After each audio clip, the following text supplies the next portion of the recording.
মহাপ্রভু যখন দক্ষিণ ভারতে তীর্থ পর্যটন করতে গিয়েছিলেন, সেই সময়ে সার্বভৌম ভট্টাচার্য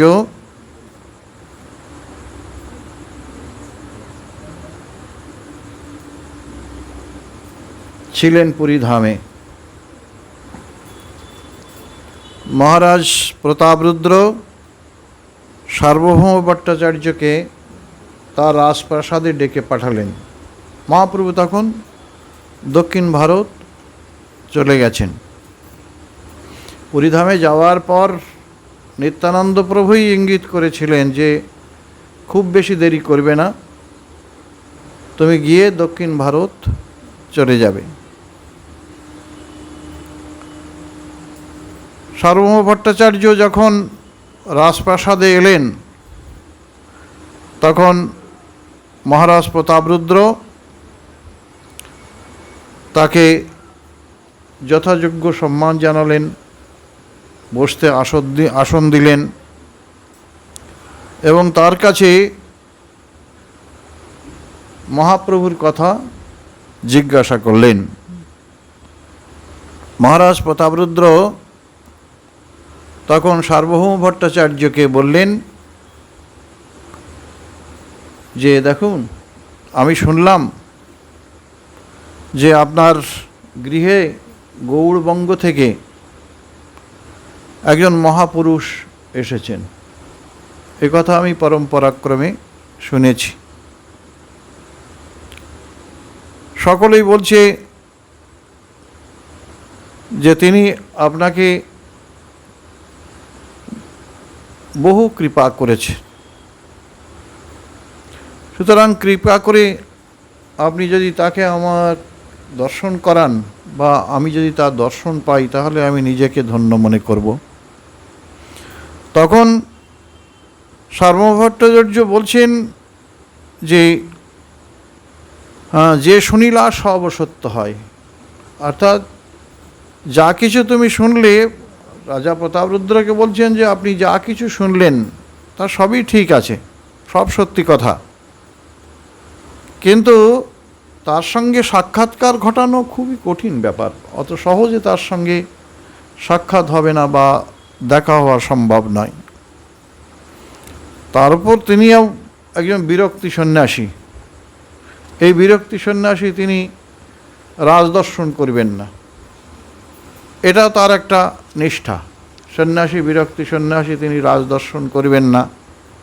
তাই আপনার সঙ্গে দেখা করানো আমার পক্ষে অত্যন্ত কঠিন ব্যাপার। তবু কোনো প্রকারে আমি আপনার সঙ্গে তার সাক্ষাৎ করাতাম, কিন্তু তিনি তো এখন এখানে নেই, আমি তো এখানে নেই, তিনি তো এখানে নেই, সুতরাং আমি কি করি, তিনি তো এখন দক্ষিণ ভারত চলে গেছেন, সম্প্রতি দক্ষিণ ভারত চলে গেছেন, সুতরাং তার সঙ্গে আপনাকে কি করে দেখা করাবো, আর দেখা করাবার উপায় নেই এই মুহূর্তে।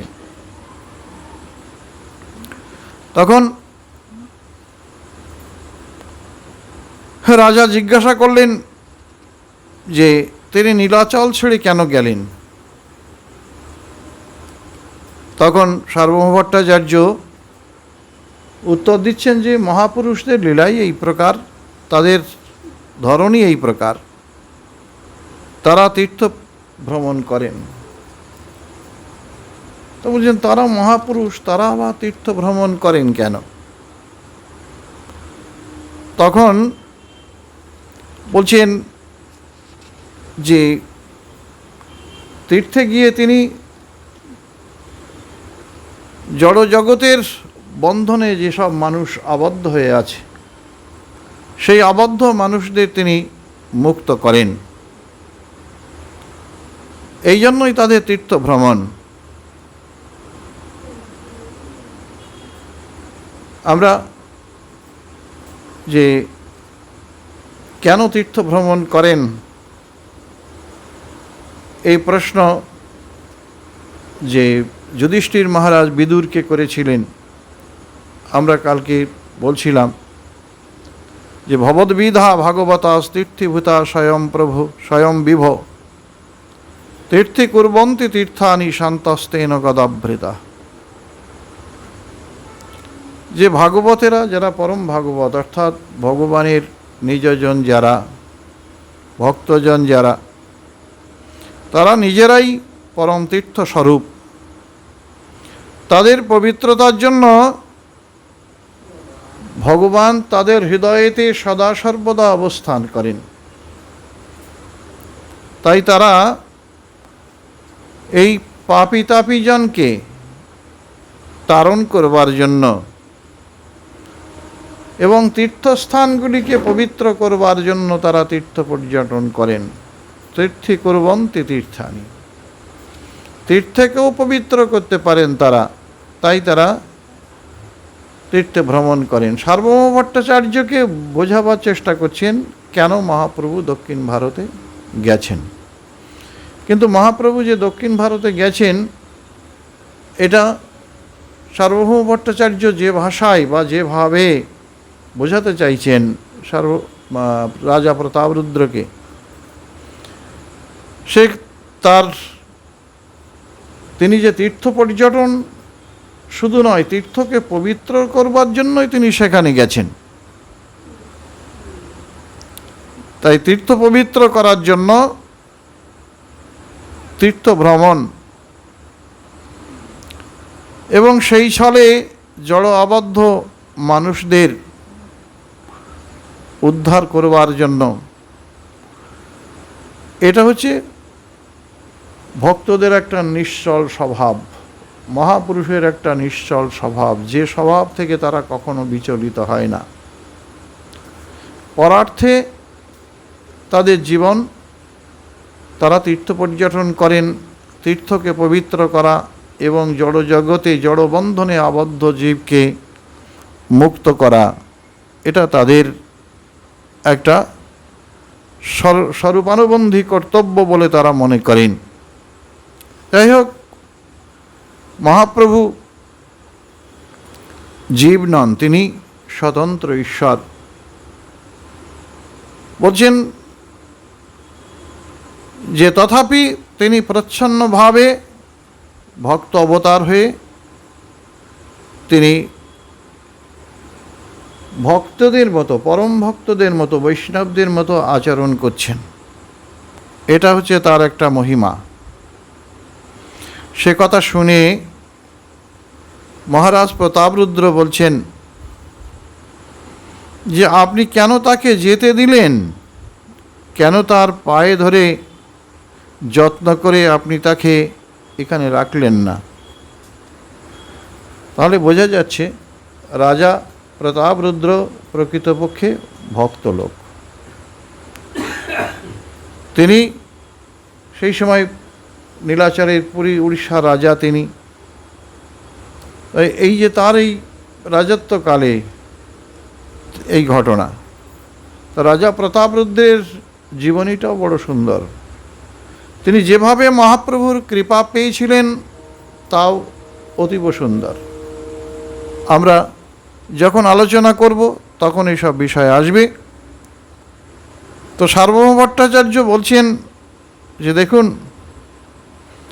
মহাপ্রভু স্বতন্ত্র, তিনি সম্পূর্ণরূপে স্বতন্ত্র, তিনি কারো অধীন নন। যে আমি যে আমার অধীন বলে যে আমি তাকে বলবো কিছু, বা আমি অধীনতা আমার অধীনে বা আমার কাছে আছে বলে তাকে আমি নিয়ন্ত্রণ করব, এরকম হবে না। কারণ তিনি স্বতন্ত্র, স্বতন্ত্রভাবে তিনি ভ্রমণ করেন। ঈশ্বর হচ্ছেন সরাট লীলা পুরুষোত্তম ভগবান। সরাট অর্থাৎ স্বাধীন, তিনি কারো অধীন নন, তিনি স্বতন্ত্র ইচ্ছায় তিনি চলেন। তবুও তাকে এখানে রাখার বহু চেষ্টা আমি করেছি,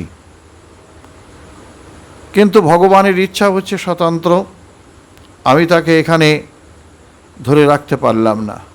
ঈশ্বরের স্বতন্ত্র ইচ্ছা রাখিতে নারিল, ভগবানের স্বতন্ত্র ইচ্ছা, তাই আমি তাকে ধরে রাখতে পারলাম না। তখন রাজা প্রতাপরুদ্র বলছেন যে ভট্টাচার্য, আপনি তো জ্ঞানী শিরোমণি, বিজ্ঞ শিরোমণি, তাই আপনি যখন মহাপ্রভুকে সাক্ষাৎ কৃষ্ণ বলছেন তখন আমি তা সত্য বলেই মেনে নিচ্ছি, আপনার কথাটাই আমি সত্য বলেই মেনে নিচ্ছি। আবার যদি এখানে আসেন তাহলে একবার তাকে দর্শন করে আমি আমার নয়ন সার্থক করব। প্রতাপরুদ্রের এটাই হচ্ছে বাসনা, যে তিনি যদি আবার এখানে আসেন, অর্থাৎ পুরীধামে যে দক্ষিণ ভারতে যে গেছেন, দক্ষিণ ভারত থেকে ফিরে যদি তিনি এখানে আসেন তবে আমি দর্শন করে আমার নয়ন সার্থক করব। সার্বভৌম ভট্টাচার্য বললেন তিনি কিছুদিনের মধ্যেই আসবেন, বেশি দেরি করবেন না, খুব অল্প দিনের মধ্যেই তিনি আসবেন। তার থাকার জন্য আমি একটা নির্জন স্থান খুঁজছি। সার্বভৌম ভট্টাচার্য বলছেন যে তিনি আসবেন, তো ফিরে আসার পরে তিনি থাকবেন কোথায়? একটা জায়গা চাই, এমন জায়গা যেখানে তিনি সাধন ভজন করতে পারবেন বা থাকতে পারবেন, নির্জন স্থান, এরকম একটা জায়গা আমি সন্ধান করছি। তো বলছেন এই জগন্নাথ দেবের মন্দিরের কাছে, খুব জগন্নাথ দেবের মন্দিরের কাছে, অথচ নির্জন, এরকম একটা স্থান আপনি আমাকে নির্ণয় করে দিন। তখন রাজা প্রতাপরুদ্রই তখন বললেন যে দেখো, যে ঠাকুরের নিকটে অথচ নির্জন হয় এমন একটা জায়গা আছে, সেটা কোথায় না কাশী মিশ্রের ভবন। জগন্নাথ দেবের মন্দিরের খুব কাছাকাছি অথচ নির্জন, এরকম একটা জায়গা আছে। তো মহাপ্রভুর প্রত্যাবর্তনের জন্য এবার কবে দক্ষিণ ভারত থেকে মহাপ্রভু ফিরে আসবেন তার জন্য তিনি একেবারে উৎকণ্ঠিত হয়ে অপেক্ষা করছেন যে কবে তিনি ফিরে আসবেন। তখন সার্বভৌম ভট্টাচার্য কাশী মিশ্রকে গিয়ে মহারাজ প্রতাপরুদ্রের সেই বাসনার কথা জানালেন।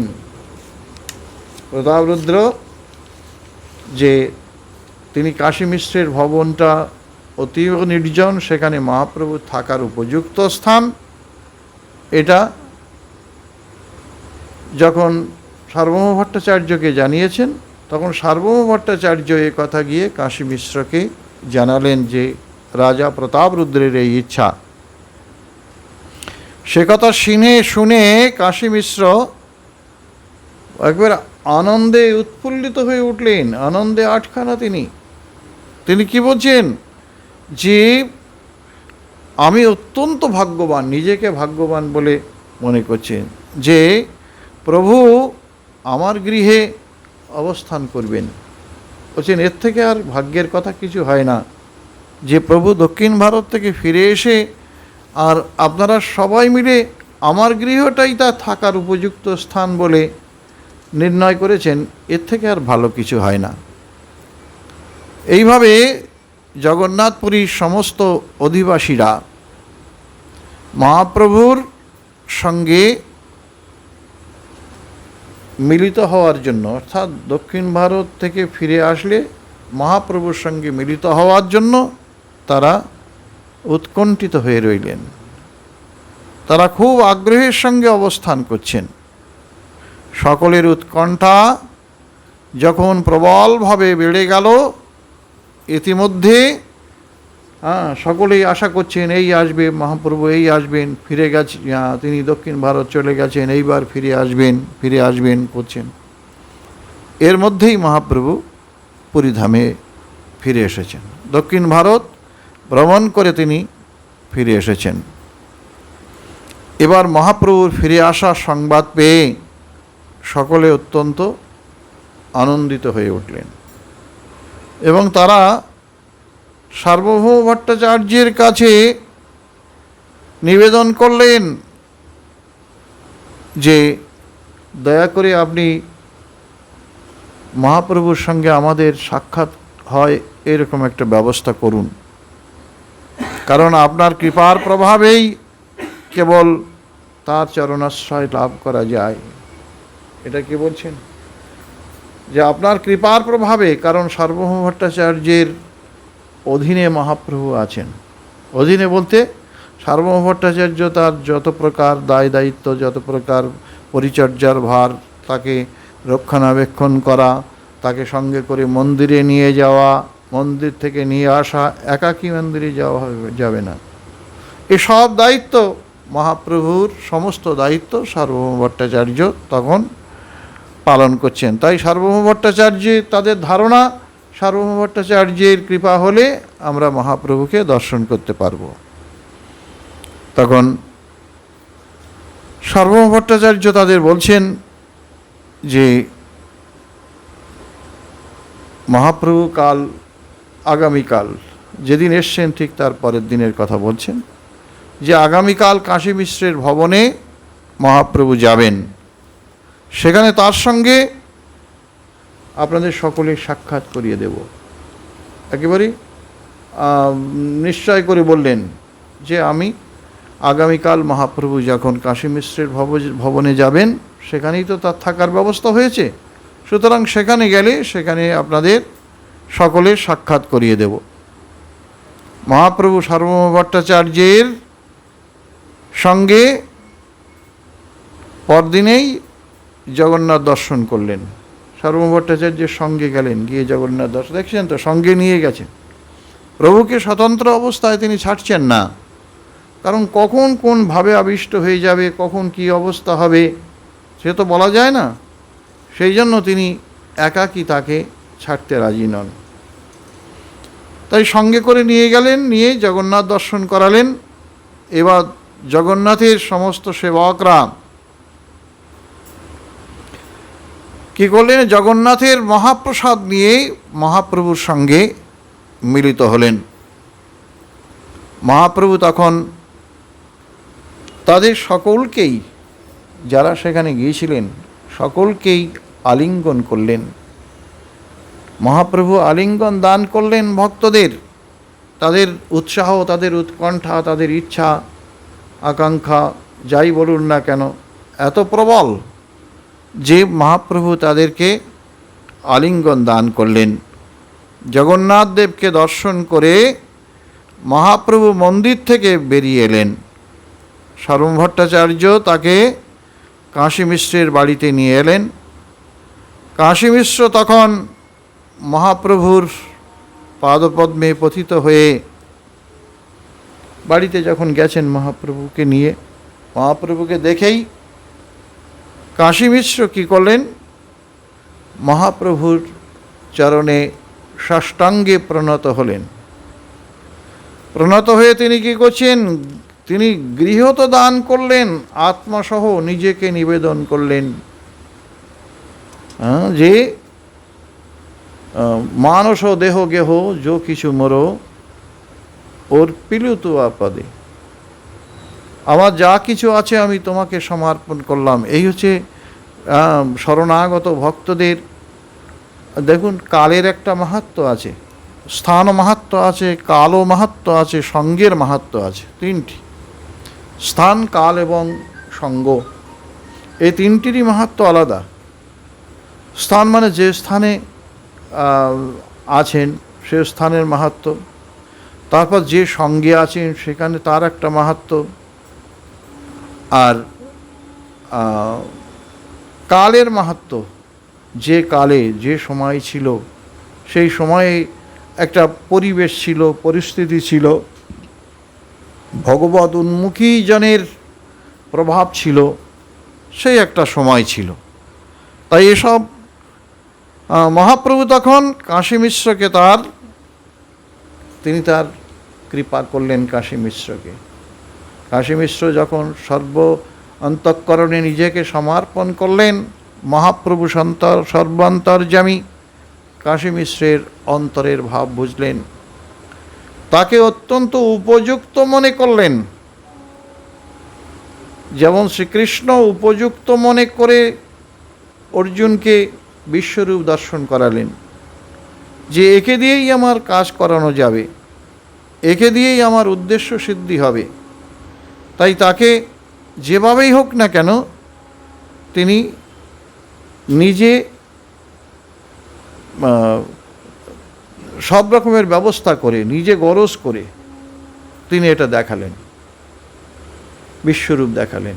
আর এখানে কাশী মিশ্রকে দর্শন করে, কাশী মিশ্র যখন দর্শন করলেন, প্রণাম করলেন, প্রণত হলেন, প্রণত হওয়ার সঙ্গে সঙ্গেই তিনি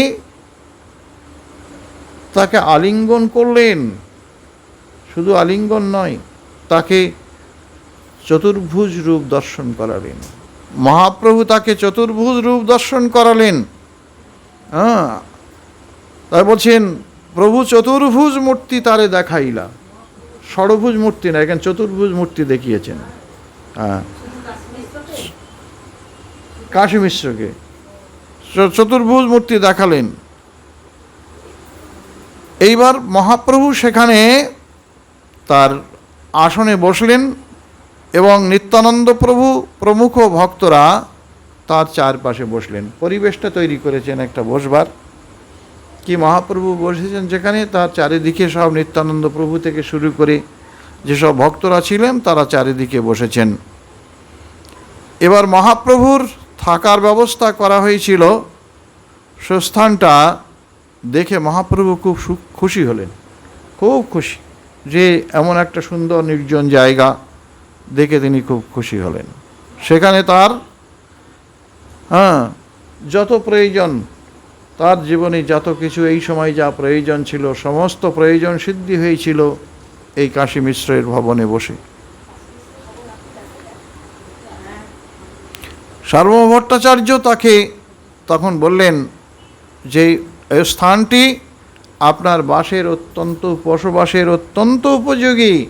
সার্বভৌম ভট্টাচার্য মহাপ্রভু তো খুশি হলেন, আর সার্বভৌম ভট্টাচার্য মহাপ্রভুকে বললেন যে আপনার বসবাসের জন্য এই জায়গাটি অত্যন্ত উপযোগী, তাই আপনি দয়া করে এখানে থাকুন। এটাই কাশী মিশ্রের আশা। সার্বভৌম ভট্টাচার্য বলছেন আপনি এখানে থাকুন, এটা যার ভবনে আছেন, এসেছেন আপনি, তার একান্ত ইচ্ছা যে আপনি এখানেই অবস্থান করুন। প্রভু তখন বলছেন, প্রভু কহে এই দেহ তোমার সবাকার, যেই তুমি কহ সেই সম্মত আমার। দেখুন মহাপ্রভু এবার আরেকটুখানি নিজেকে দৈন্য ভরে তিনি বলছেন ভক্তভাবে। তিনি কি বলছেন যে এই আমার এই দেহটা তো তোমাদের, সে তাই তোমরা যা বলবে তাতেই আমি সম্মত, কারণ আমার কোনো স্বতন্ত্র ইচ্ছা নেই, তোমাদের থেকে আমি স্বতন্ত্র নই, তোমরা যা বলবে আমি তাতেই সম্মত হব। এই কথা মহাপ্রভু তখন বললেন। সার্বভৌম ভট্টাচার্য তখন মহাপ্রভুর ডান পাশে বসে সমস্ত পুরুষোত্তমবাসীদের সঙ্গে মহাপ্রভুর পরিচয় করিয়ে দিতে লাগলেন। মহাপ্রভু ফিরে আসেন, উনি তো পুরীতে গিয়ে খুব বেশি দিন ছিলেন না, সঙ্গে সঙ্গে তিনি অল্প দিনের মধ্যেই দক্ষিণ ভারত চলে গেলেন। তারপর ফিরে আসার পর তাকে পরিচয় করিয়ে দিচ্ছেন, পুরুষোত্তম ধামের যত সব প্রসিদ্ধ লোক তাদের সঙ্গে পরিচয় করিয়ে দিচ্ছেন। দেখুন এই রথযাত্রার বিষয়টা জানতে গেলে রথযাত্রার প্রসিদ্ধি কোথা থেকে, শ্রী চৈতন্য মহাপ্রভু থেকে রথযাত্রার যে একটা অন্য মাত্রা পেয়েছিল। বঙ্গের ভক্তরা তারা সবাই রথযাত্রায়, অনেকেই রথযাত্রায় যেতেন, বহু ভক্ত রথযাত্রায় যেতেন, এবং সেই রথযাত্রায় শিবানন্দ সেন, তখন সেই শিবানন্দ সেনের যিনি যেতেন, শিবানন্দ সেন সব ঘাঁটি সমাধান করে, যেখানে যেখানে ঘাঁটিতে পয়সা দিতে হতো, নদী পার করা হতো, এতগুলি নদী পার হয়ে যাওয়ার সে সব ব্যবস্থা শিবানন্দ সেন করতেন। এই যে মহাপ্রভুর কাছে যে সময় বাংলার ভক্তরা যেতেন, বাংলার ভক্তদের উপস্থিতিতে এবং শ্রী চৈতন্য মহাপ্রভুর উপস্থিতিতে রথযাত্রা একটা অন্য মাত্রা পেয়েছিল। তখন রথযাত্রা আগে ছিল, কিন্তু মহাপ্রভু যাওয়ার পরেই রথযাত্রার একটা অন্য মাত্রা পেল।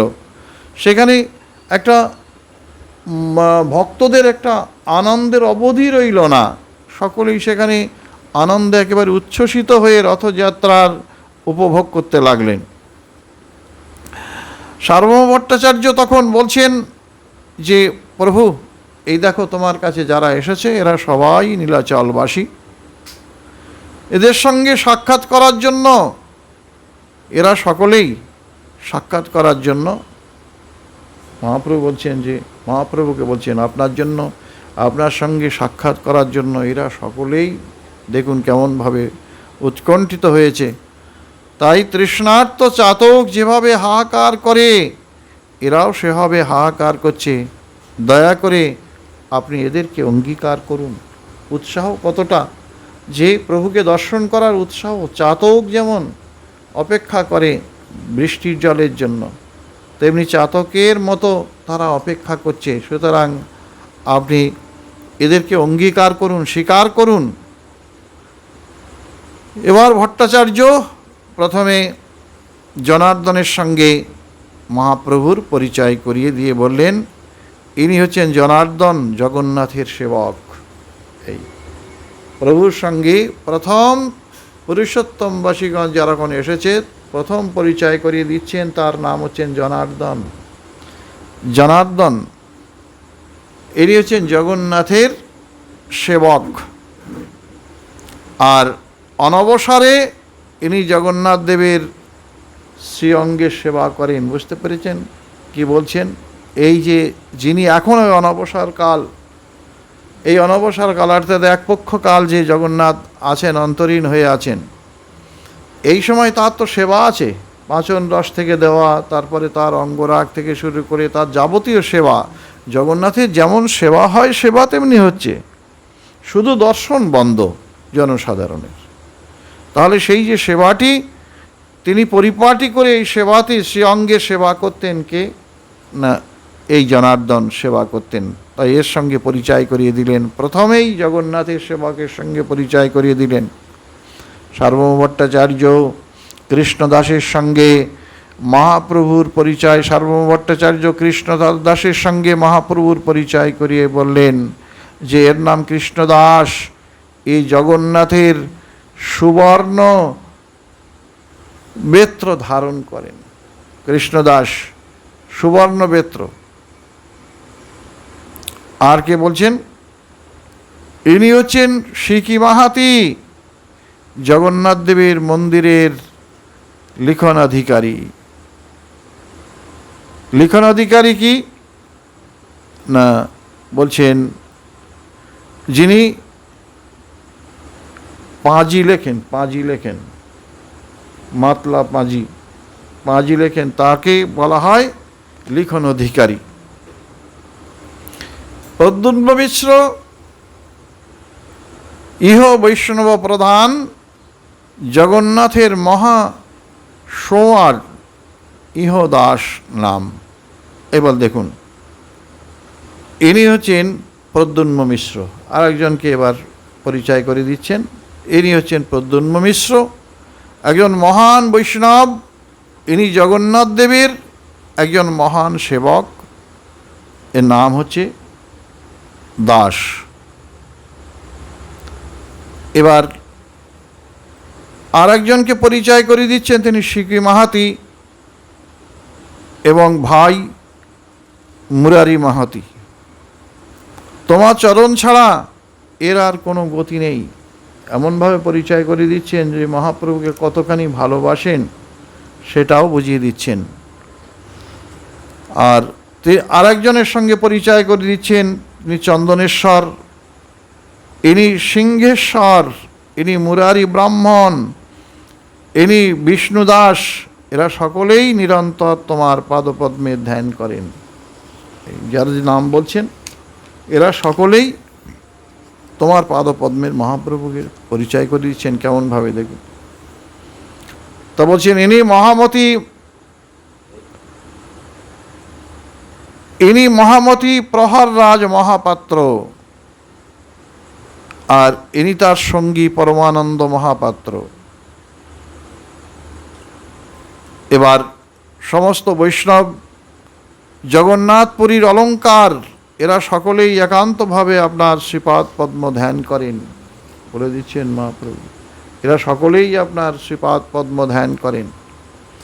এইভাবে পরিচয় করিয়ে দেওয়ার পর তারা সকলে মহাপ্রভুকে দণ্ডবৎ প্রণতি নিবেদন করলেন এবং তাদের প্রতি অত্যন্ত প্রসন্ন হয়ে মহাপ্রভু তাদের সকলকে আলিঙ্গন করলেন।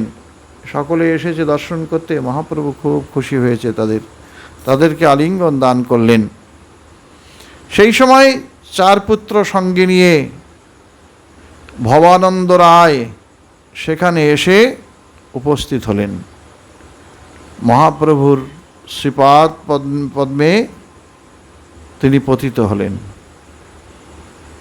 4 পুত্রের মধ্যে তাদের নাম কি দেখুন,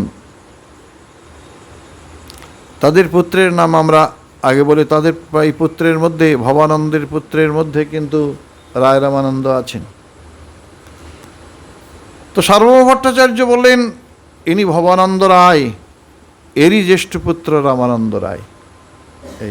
এইবার মহাপ্রভু তো দর্শন করে এসেছেন, রামানন্দ রায়ের সঙ্গে সাক্ষাৎ করে এসেছেন। এবার বলছেন এই ভবানন্দ রায় যখন প্রণাম করতে গেছেন মহাপ্রভুকে, তখন পরিচয় করিয়ে দিচ্ছেন ইনি হচ্ছেন সেই ভবানন্দ রায়, যার পুত্র রামানন্দ রায়, যার সঙ্গে আপনার দক্ষিণ ভারতে সাক্ষাৎ হলো, ইনি হচ্ছে রামানন্দ রায়। এটা যে কথা বললে এটা জ্যেষ্ঠ পুত্র আর কি। তখন মহাপ্রভু ভবানন্দ রায়কে আলিঙ্গন করলেন এবং অনেক অনেক প্রশংসা করলেন।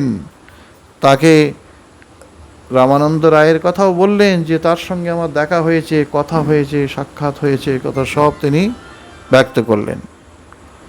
এইবার মহাপ্রভু ভবানন্দ রায়ের প্রতি স্তুতি করে বললেন, রামানন্দের মতো রত্নজার পুত্র, তার মহিমা এই জগতে বর্ণনা করা যায় না। রামানন্দের মতো পুত্র যার,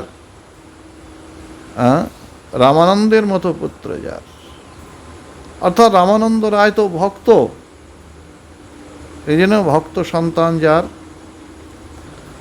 সেই ভাগ্যবান, সেই মাতা পুত্রবতী, পিতা পুত্রবান।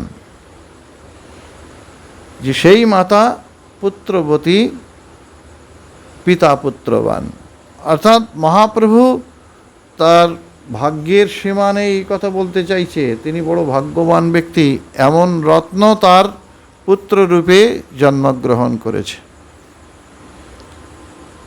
তখন বলছেন আপনি সাক্ষাৎ মহারাজ পাণ্ডু। মহাভারতে পাণ্ডুর কথা বলছেন, বলে আপনি সাক্ষাৎ পাণ্ডু, পাণ্ডুর 5 পুত্র, এ না আপনি সাক্ষাৎ পাণ্ডু। তা পাণ্ডু বলতে এখানে পাণ্ডব, আপনি সাক্ষাৎ পাণ্ডু, আপনার পত্নী হচ্ছেন কুন্তী দেবী, সুতরাং আপনার 5টি মহামতি পুত্র, এরাও পঞ্চপাণ্ডব। মহাপ্রভুর এই স্তুতি বাক্য শুনিয়ে ভবানন্দ বললেন, আমি শূদ্র এবং বিষয়ী অধম। রায় কহে আমি শূদ্র বিষয়ী অধম, তবু তুমি স্পর্শ এই ঈশ্বর লক্ষণ। বলছেন আলিঙ্গন করেছেন তো, বলছেন আমি শূদ্র মন্দ অধম, ভবানন্দ রায় বলছেন, তথাপি তুমি যে আমাকে আলিঙ্গন করলে, তুমি আমাকে করুণা করলে, এটাই হচ্ছে ঈশ্বর লক্ষণ। ঈশ্বরের লক্ষণ হচ্ছে এই যে তুমি আমাকে করুণা করলে। মহাপ্রভুর করুণার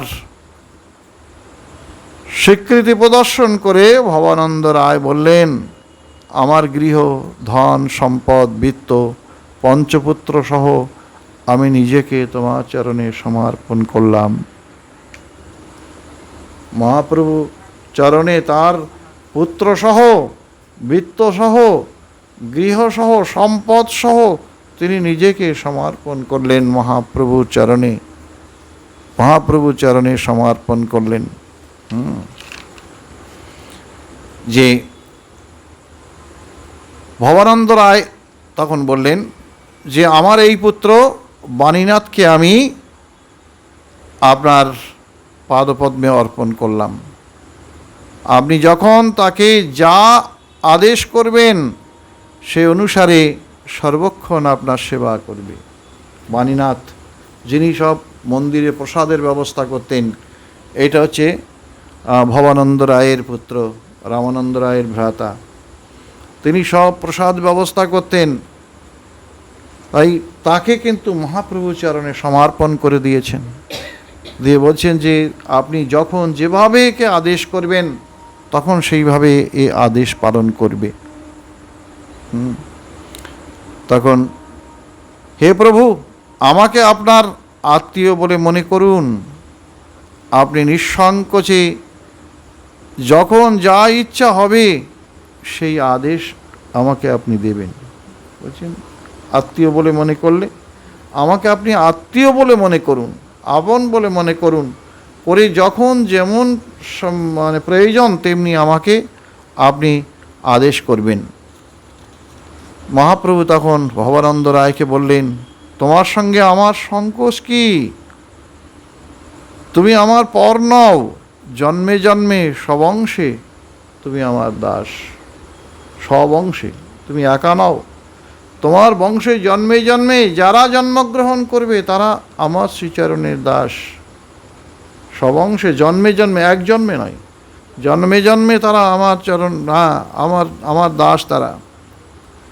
এইবার 5-7 দিনের মধ্যে রামানন্দ রায় এখানে আসবে। সে এলে তার সঙ্গ লাভে আমার আনন্দ পূর্ণতা প্রাপ্ত হবে। এবার মহাপ্রভু কি বলছেন, এই দিন 5-7-এর মধ্যে, ওখানে তো প্রভুর সঙ্গে কথা হয়ে গেছে যে আমি আসবো, নীলাচলে চলে আসবো, একত্রে থাকবো। তা বলছেন এই 5-7 দিনের মধ্যেই এসে উপস্থিত হবে। উপস্থিত হলে তখন আমার রামানন্দ রায়ের সঙ্গ লাভ করে আমি ধন্য হব। মহাপ্রভু এটা বলছেন। মহাপ্রভু দীনতা করে কথা বলছেন, ভক্তের মহিমা বর্ধন করার জন্য এটা বলছেন, ভক্ত সঙ্গ যে অতি উত্তম সেটা বোঝাবার জন্য তিনি বলছেন। তাই প্রভু ভবানন্দ রায়কে আলিঙ্গন করলেন এবং তার পুত্রদের মস্তকে তার শ্রীপাদ পদ্ম স্পর্শ করালেন। মস্তকে চরণে মস্তক রেখে সবাই প্রণাম করলেন, স্পর্শ করতে দিলেন মহাপ্রভু, দিয়ে তাদের করুণা করলেন সকলকে। কতখানি দেখুন, সেই জন্য বলা হয় আমরা এমন একটা সময় এসেছি যে সময় আমাদের সম্মুখে এই ধরনের কোনো আদর্শ নেই। এ বলা হয় না, যখন গৌর নিত্যানন্দ অদ্বৈতাদি ভক্তবৃন্দ নবদ্বীপে কইল অবতার, তখনও না হইল জন্ম, এবে দেহে কিবা কর্ম, মিছামাত্র বহি ফিরি ভার। কই তখন তো আমাদের জন্ম হয়নি, যখন অদ্বৈত প্রভু এসেছিলেন, নিত্যানন্দ প্রভু এসেছিলেন, যখন মহাপ্রভু এসেছিলেন, এখন আমাদের জন্ম হয়েছে। অর্থাৎ যে যখন জন্ম হয়েছে তখন আমাদের সামনে যে ঈশ্বরীয় ভাবনা, আধ্যাত্মিক ভাবনাযুক্ত মানুষের কোনো অস্তিত্বই খুঁজে পাওয়া যায় না। আধ্যাত্মিক ভাবনাযুক্ত মানুষের কোনো অস্তিত্বই খুঁজে পাওয়া যায় না। সুতরাং এমন একটা সময়ে আমরা এই পৃথিবীতে এসেছি, নিজেদের মুক্তির পথ যে সুগম হবে, কোন পথে কিভাবে সুগম হবে তা আমরা কিছুতেই উপলব্ধি করতে পারি না, অনুভব করতে পারি না। আমরা সেই পথই খুঁজে পাই না, আমরা যেন পথহারা হয়ে গেছি। অথচ নিশ্চিত রূপে আমাদের জীবনটা একেবারেই প্রতি পদক্ষেপে ধীর মৃদু পদক্ষেপে এগিয়ে চলেছে নিশ্চিত অবধারিত সমাপ্তির পথে, জীবন সমাপ্তির পথে। কিন্তু জীবনে কি পেলাম? শুধু চাওয়া পাওয়ার, জাগতিক চাওয়া পাওয়ার হিসাব করে গেলাম, কিন্তু এরপরেই যে আরও কিছু আমাদের প্রাপ্তি ছিল, এই সুদূর্লভ মনুষ্য জন্ম লাভ করে আমাদের যে আরও কিছু প্রাপ্তি ছিল, কই সে কথা জীবনে ভাববার সময় হলো না। সেই আদর্শ আমাদের কোথায়? সেই সম্মুখে আমাদের সেই আদর্শ কোথায়? আমরা অত্যন্ত দুর্ভাগ্য, আমাদের এটা বলতে হবে, দুর্ভাগ্য আমাদের নিজেদের, এটা দুর্ভাগ্য যে এই প্রকার সময়ে আমরা এখানে এসেছি। তারপর মহাপ্রভু ভবানন্দ রায়কে তার গৃহে পাঠালেন এবং বাণীনাথ পট্টনায়ককে তার কাছে রাখলেন। তার পুত্র বাণীনাথকে তিনি মহাপ্রভুর কাছে রাখলেন। এবার ভট্টাচার্য সব লোকে বিদায় করাইল, তবে প্রভু কালাকৃষ্ণ দাসে বলাইল। এইবার ভট্টাচার্য তখন সকলকে বিদায় দিলেন এবং কালাকৃষ্ণ দাসকে তিনি ডাকলেন। প্রভু কহে, ভট্টাচার্য শুনো ইহার চরিত, দক্ষিণ গিয়াছিল ইহা আমার সহিত। যে কালাকৃষ্ণ দাস দক্ষিণে গিয়াছিল, ভট্টথারী কাছে গেলা আমারে ছাড়িয়া, আর ভট্টথারী হইতে ইহারে আনিলু উদ্ধারিয়া। এবে আমি ইহা আনি করিলাম বিদায়, যাহা ইচ্ছা যাহ আমার সনে নাহি আর দায়। এইবার আমি তোমাকে উদ্ধার করে এনেছি, আমি তোমাকে বিদায় দিচ্ছি, আমার সঙ্গ থেকে তুমি আলাদা হয়ে যাও। ভট্টধারীরা তারা নিয়ে তাদের যে সঙ্গে তাদের সেই রমণীরা তাকে নিয়ে তাকে ভুলিয়ে নিয়ে গিয়েছিল। মহাপ্রভু গিয়ে তাকে উদ্ধার করে আবার নিয়ে এসেছিলেন। সবাইকে করুণা করার পরে এবার মহাপ্রভু সার্বভৌম ভট্টাচার্যকে সার্বভৌম ভট্টাচার্য তখন সকলকে যখন বিদায় দিলেন, আর কেউ রইল না, একাকী মহাপ্রভু এবার ডেকেছেন, আর কেউ নেই সেখানে, সার্বভৌম ভট্টাচার্য একা আছেন। সেই সময় এই কালাকৃষ্ণ দাসকে ডেকেছেন, ডেকে তাকে বললেন যে একে আমি এইবার বিদায় দিলাম, আর আমার এর কোনো দায় নেই, যেহেতু আমার সঙ্গে গিয়েছিল দক্ষিণ ভারতে, আমি সেখানে রেখে আসবো একটা বিপদের মুখে, তাকে উদ্ধার করে আমি এইখানে পুরীধামে এনেছি, এইবার ওকে বিদায় দাও, আমার সঙ্গে ও থাকবে না। মহাপ্রভু এইভাবে তাকে বিদায় দিলেন। তা এই হচ্ছে, এরপর আমরা পরপর আলোচনা করব।